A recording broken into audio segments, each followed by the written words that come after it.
दोस्तों नमस्कार, स्वागत है आपका बड़ी खबर बड़े खुलासे में। दोस्तों इस वीडियो में जो मैं खबर आपको देने जा रहा हूं वो पूरी दुनिया के लिए खतरा पैदा करने वाली है। खबर असल में यह है कि अमेरिका के राष्ट्रपति डोनाल्ड ट्रंप, ये पार्ट 2 जो उनका शुरू हुआ है, इसमें वो डोनाल्ड ट्रंप जो आतंकवाद और कट्टरवादी इस्लामिक आतंकवाद के खिलाफ खुलेआम भाषण देते थे, अब वो आतंकवादियों से हाथ मिलाते हुए दिखाई दे रहे हैं। जहां एक तरफ खबर यह आ रही है कि व्हाइट हाउस के बोर्ड ऑफ लीडर्स में उन्होंने 2 व्यक्तियों की नियुक्ति ऐसी की है जो सन 2000 में लश्कर तैयबा के शिविर में कश्मीर में वो आतंकी हमलाओं में भी शामिल रहे हैं और उन्होंने ट्रेनिंग ली है। उनमें से एक का नाम इस्माइल और दूसरे का नाम शेख हजमा यूनुस है। अब आप समझिए कि 2 ऐसे आतंकवादी जिन्होंने लश्कर तैयबा के कैंपों में ट्रेनिंग ली, कश्मीर में आतंकी घटनाएं की, और उनको डोनाल्ड ट्रंप व्हाइट हाउस के बोर्ड ऑफ लीडर्स में नियुक्त कर देता है। इसका मतलब सलाहकार नियुक्त कर दिया। इतना ही नहीं, पिछले दिनों यह भी देखा कि जिसको आतंकवादी पूरा देश कहता था, अमेरिका के राष्ट्रपति डोनाल्ड ट्रंप ये कहते थे कि सीरिया और वहां के जो आतंकी हैं उनके ऊपर बड़े बड़े इनाम रखे थे कि ये पूरा देश आतंकी देश है, इसको खत्म कर देना चाहिए।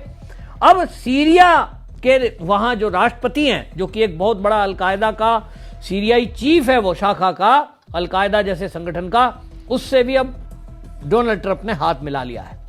वो आतंकी आपको बताएं अहमद अल शरा, उससे मुलाकात की है। और अब लश्कर तैयबा के हाफिज सईद भी ये कह रहे हैं कि जब अब आप जो है अलकायदा से हाथ मिला लेते हैं, अहमद अल शरा से आपने हाथ मिला लिया, आपने 2 सलाहकार रख लिए अपने ऑफिस में जो लश्कर तैयबा के आतंकी शिविर में ट्रेनिंग ले चुके हैं, यानी आतंकवादी हैं, तब हम में क्या कमी है। और इसलिए मुझे लगता है आज नहीं तो कल ये जो डोनाल्ड ट्रंप हैं, ये हाफिज सईद से भी हाथ मिला लेंगे, क्योंकि जब उन्हीं के कैंप के ट्रेनिंग किए हुए बंदों को नियुक्त कर दिया तो इससे बड़ी बात क्या है। इसी तरह से आपको बता दूं कि ईरान में भी जिस तरह से आतंकियों को मदद करने की बात हुई है, और तुर्किया ने जिस तरह से, अभी हमने देखा कि हमारा ऑपरेशन सिंदूर जब चल रहा था तो पाकिस्तान को मदद की है पैसे से, ड्रोन से, उससे भी अब डोनाल्ड ट्रंप हाथ मिला रहे हैं। यानी एक पूरा कार्टेल अगर आप देखें तो इस्लामिक देशों में अपना दबदबा अमेरिका के राष्ट्रपति डोनाल्ड ट्रंप बनाना चाहते हैं। और ये चीन को पछाड़ने के लिए मुझे लगता है उनकी एक ये सोच होगी, लेकिन ये कितनी आत्मघाती होगी ये शायद डोनाल्ड ट्रंप को नहीं पता है। क्योंकि आप, एक कहावत है कि कुत्ते की पूंछ को कितना भी आप नली में रखिए 12 साल, वो टेढ़ी ही रहती है। तो ये जो आतंकी संगठन है जिनको अमेरिका ने समय समय पर पाला है और उसने अमेरिका को डसा भी है, ऐसा नहीं कि उसके यहां जो 9/11 हुआ था वो किसी और ने किया था। 9/11 के हमलावरों को उन्होंने पाकिस्तान में घुसकर मारा और आतंकवादियों पर मोटी मोटी रकम उसने इनाम में रखी थी, आज सबको भूलकर डोनाल्ड ट्रंप उन्हीं संगठनों से हाथ मिला रहे हैं। एक तरफ अलकायदा से हाथ मिला लिया, अहमद अल शरा हालांकि अब राष्ट्रपति बन चुके हैं, तो रियाद की जो वहां पे सऊदी अरब की अभी यात्रा पे गए थे रियाद में, वहां सीरिया के राष्ट्रपति की मौजूदगी में वहां हाथ मिलाया है, समझौते कर दिए। इतना ही नहीं, आपको बताऊं कि इतना भी हुआ है कि सीरिया पर कई प्रतिबंध अमेरिका ने लगाए हुए थे, वो प्रतिबंध हटा लिए हैं। अमेरिका ने जुलानी पर $10 मिलियन यानी 84 करोड़ का इनाम रखा था, वो हटा दिया। डोनाल्ड ट्रंप ने गैस तेल पर प्रतिबंध लगा रखा था, वो भी हटा दिया।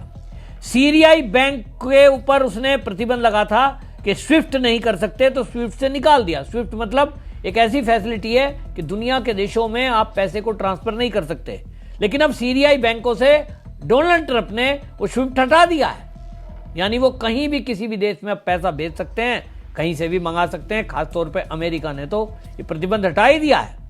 सीरिया पर हथियार, गोला बारूद, ड्रोन, मिसाइल, सैन्य वाहन की बिक्री पर प्रतिबंध लगा रखा था, अब वो भी हटा दिया है। यानी अब जो है अमेरिका से वो ये सामान ले सकते हैं। 2019 में सीजर एक्ट लगाए थे अमेरिका ने, उनको भी हटा लिया।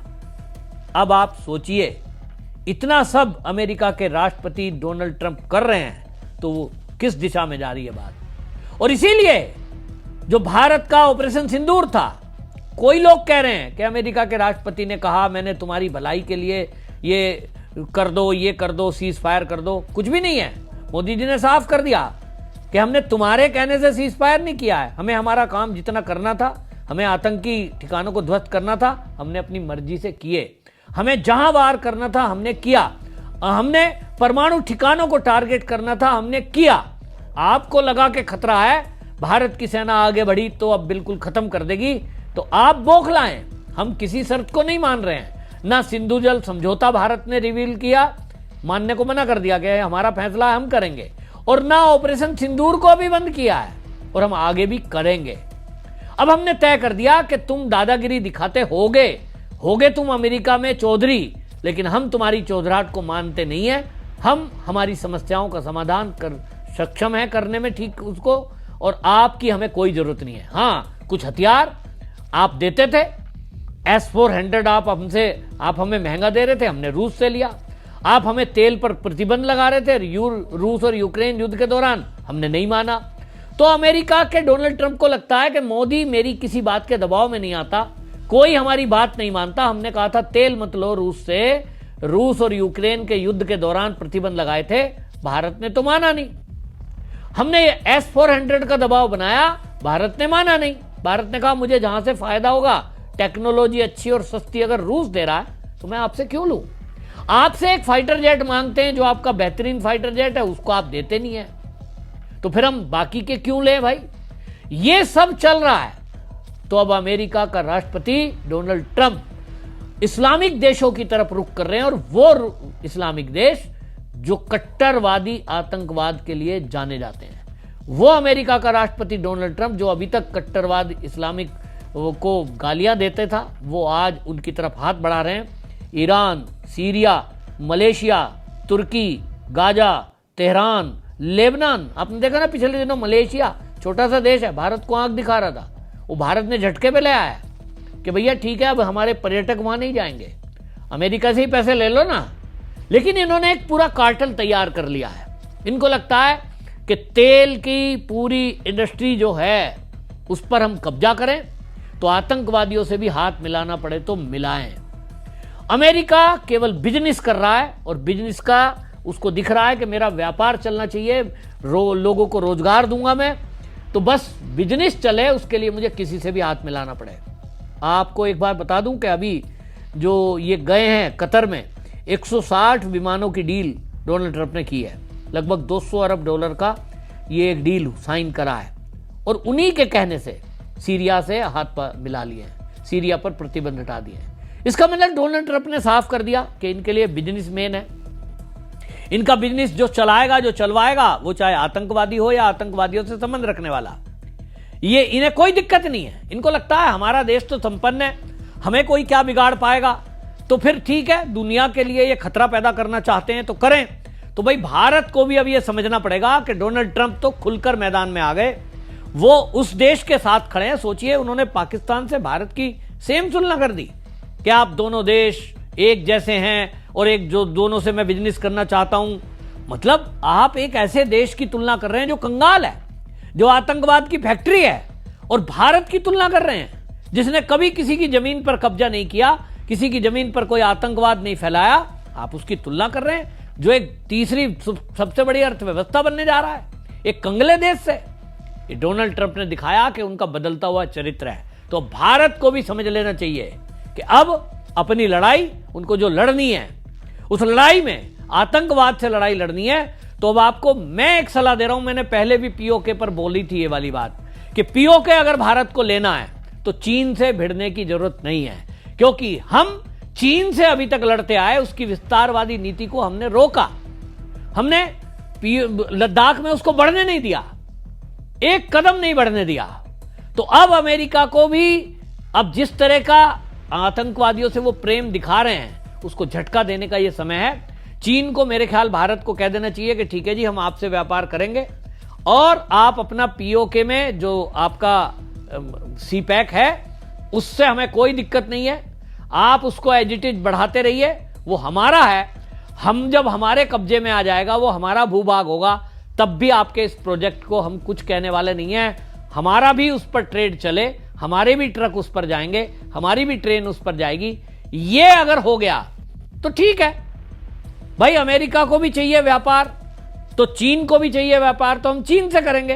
तुम आतंकवादियों से दोस्ती करो, हालांकि चीन भी करता है, चीन ने भी पाकिस्तान को पाला है, चीन भी पीछे तुर्की को सपोर्ट कर रहा है।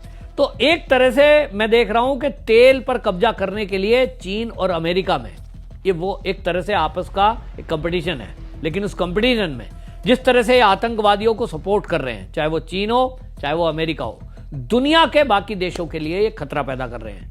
क्योंकि चीन के अंदर तो उनके साफ निर्णय है। आप देखिए वहां जिस तरह से है, वहां तो मुसलमानों को कोई आज़ादी है नहीं, ना टोपी पहन सकते हैं, ना कुरान लेकर जा सकते हैं, ना खुले में नमाज पढ़ सकते हैं। और वहां दुनिया के ये इस्लामिक देश कुछ नहीं बोलते हैं, वहां कुछ नहीं बोलते।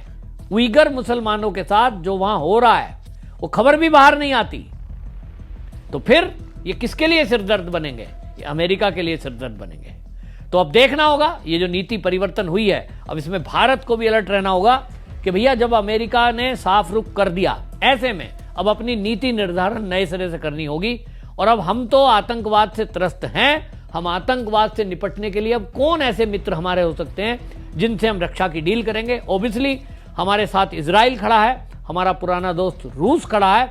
तो अब अमेरिका को टाटा बाय बाय करने का समय आ गया है, मुझे ऐसा लगता है। लेकिन चीन से दूसरा कोई फ्रंट खोलने का समय अभी नहीं है। लेकिन भारतीय अगर चाहेंगे, 140 करोड़ भारतीय अगर तय कर लेगा तो अच्छों को हम सबक सिखा सकते हैं। अभी हमने बॉयकॉट तुर्की का किया तो उसका देखिए क्या हाल कर दिया।